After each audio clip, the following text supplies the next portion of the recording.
There's Nick Bosa standing around at the Ohio State University Pro Day workout. He decided not to work out, a business decision that more top talent need to be making, because the last thing you need to do when the hay is in the barn and the draft is a month away, you get yourself injured and you are costing yourself money. Sidney Jones, remember that name 2 years ago? Yeah. At the Washington Pro Day workout, popped his Achilles tendon, ended up being a second-round pick instead of a first-rounder. That is what these guys are trying to avoid. What is the gain?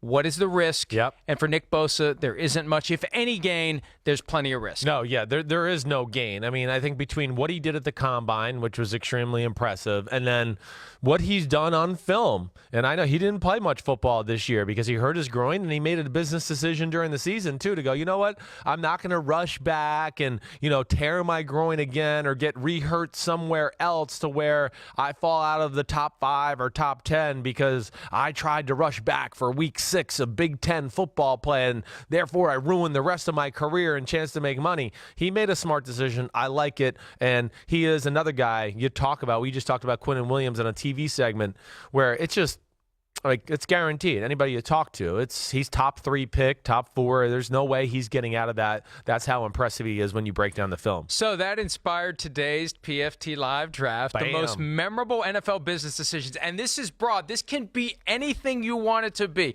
Unlimited. I know. That's what I don't potential. like this, because you're going to pull stuff that I never thought of. Well, and here's the thing.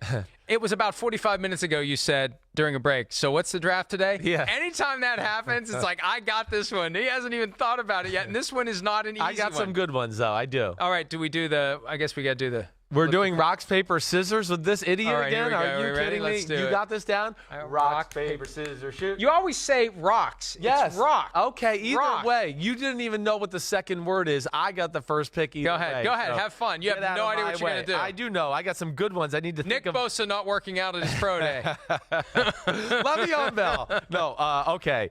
I think the first one I am going to go with is I'm going to pick John Elway. Okay? John Elway. There we go. Great business Well decision. done. You like that one? Yes. I mean, you talk about a business decision. Oh, yeah, the Indianapolis Colts might draft me at number 1. I don't want to play in Indianapolis. I want to play on the West Coast somewhere like that. Oh, okay. Yeah, you're going to draft me? Fine. See you later. I'm going to go play baseball for the Yankees, and I'm going to do that and until I get what I want. And John Elway made a business decision a lot like an Eli Manning, where he drew a line in the sand against a team that was going to draft him and said, no, I don't envision my career playing there. I don't like the way that organization's going. And because of that, he forced his way to the Denver Broncos to become the starting quarterback, went to 5 Super Bowls, won 2 of them, storied career, one of the greatest quarterbacks of all time. That was a big-time business decision. Well, look, I'll see your John Elway, and I'll raise you an Eli Manning, because Eli Manning was able to avoid the team he didn't want to play for without having baseball as an option. Yeah. Elway at least had some other professional sport he could have gone and played. All Eli Manning did, with the assistance of his father, Archie, was to say, I don't want to play for the Chargers. Hey, Chargers, you got the first overall pick in the draft. I don't want to play for you. And in a league where there's this obsession with, oh, you get drafted, that's where you go, you don't have any control over this process, he got his dad involved, and this was all Eli. But getting dad involved took the focus and the flack off of Eli. So Archie was the bad guy. Eli's just the kid that's doing whatever dad tells him to do.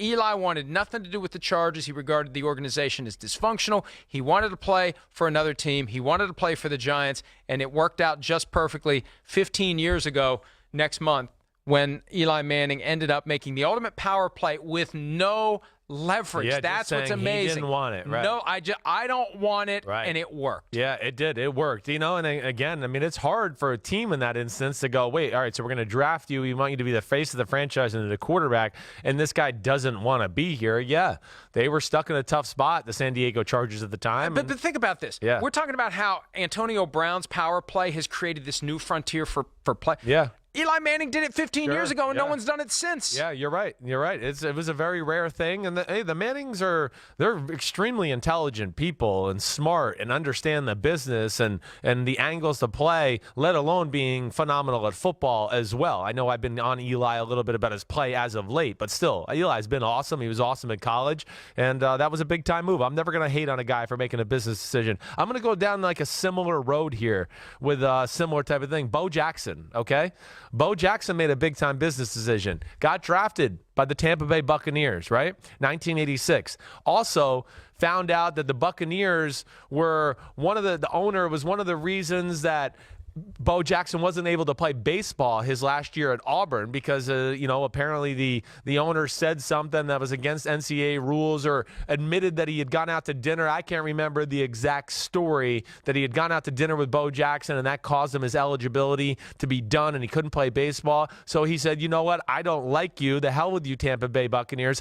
I'm going to go play baseball. And that's what he did. He went and played for the Kansas City Royals. I mean, Bo Jackson, arguably, he's in the pantheon of gods for the greatest pure specimens we've ever seen, right? I mean, when you really talk about it, him, Deion Sanders, LeBron James, I mean, these are Michael Jordan freaks of freaks as far as athletes are concerned. But he goes and plays baseball, and a team reaches out to his agent and goes, what do you think? Would Bo be interested in coming back? What team is it? The Los Angeles Raiders. Oh, I'll be interested in that. The Raiders draft him the next year in the draft because the Bucs lost the ability to retain him, and he goes on and plays for the Raiders. But here's the thing. What? Let's look at this big picture. Look at you looking up stuff now. How good of a business decision is it when football ended up destroying his baseball career? Okay. You could argue this guy would have been a Hall of Fame talent. He would have been generational. He would have been one of the best baseball players ever. But because he made the business decision to play football, he ended up destroying a potential Hall of Fame baseball career. So this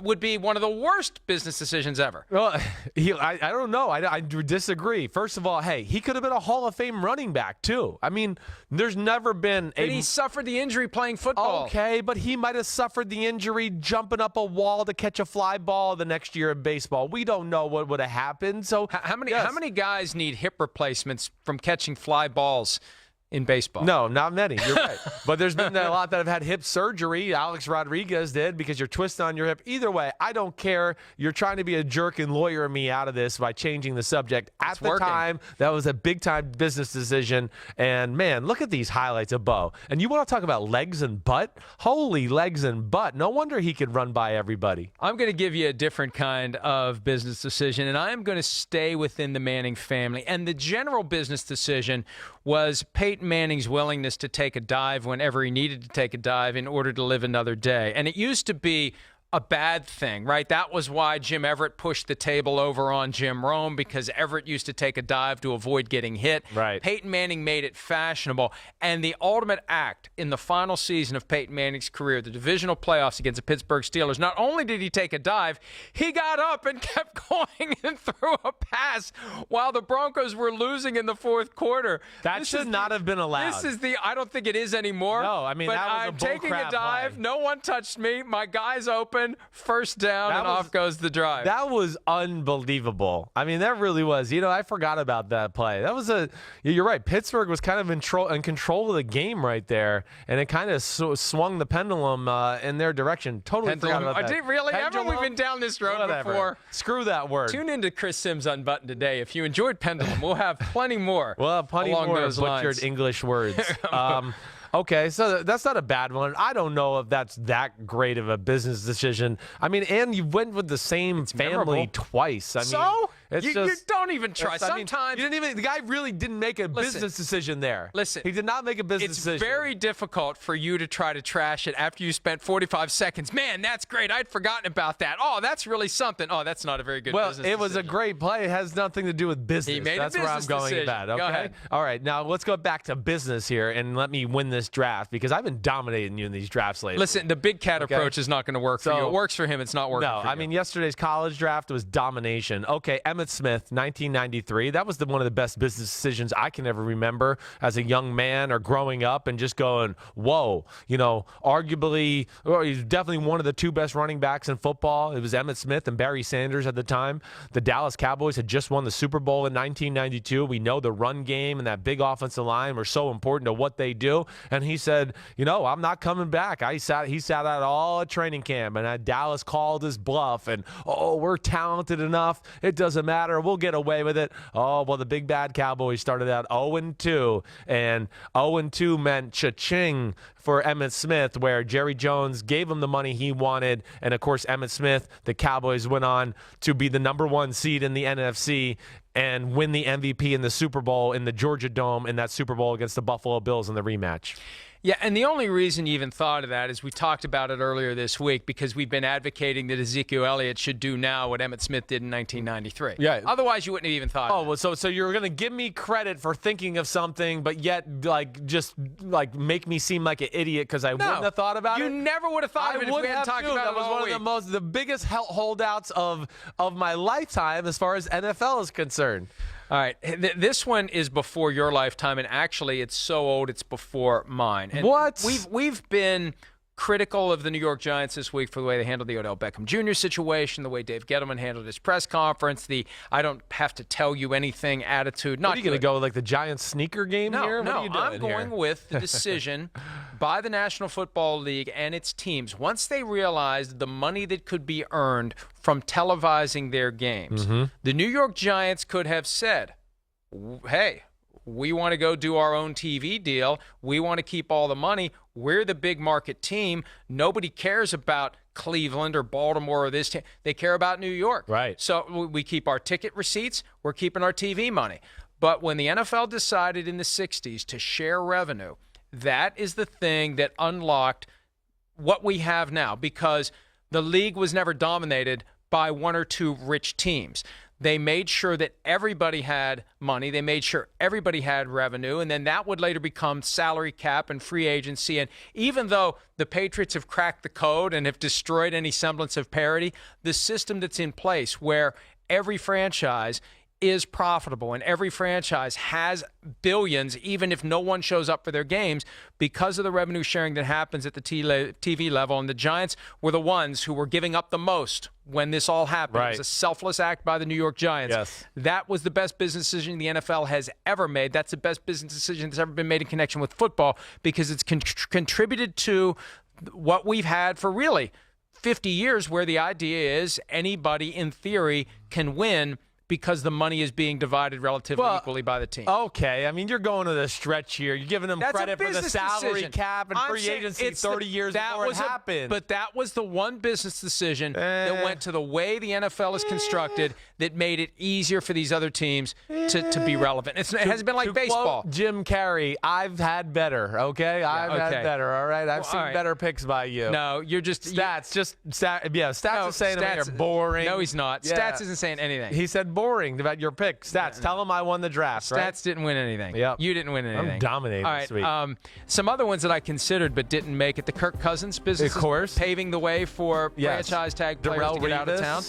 Well, but that was a business decision that it was his going out of business decision. It was his last NFL play when he got out of Derrick Henry's way to preserve himself for the next year, and he ended up retiring. I almost thought about going Deion Sanders, running the 40, like showing up in his fur coat and just running the 40 and saying, that's it, that's all I got for you, and leaving, because that was a pretty cool business decision too. I almost threw that out there.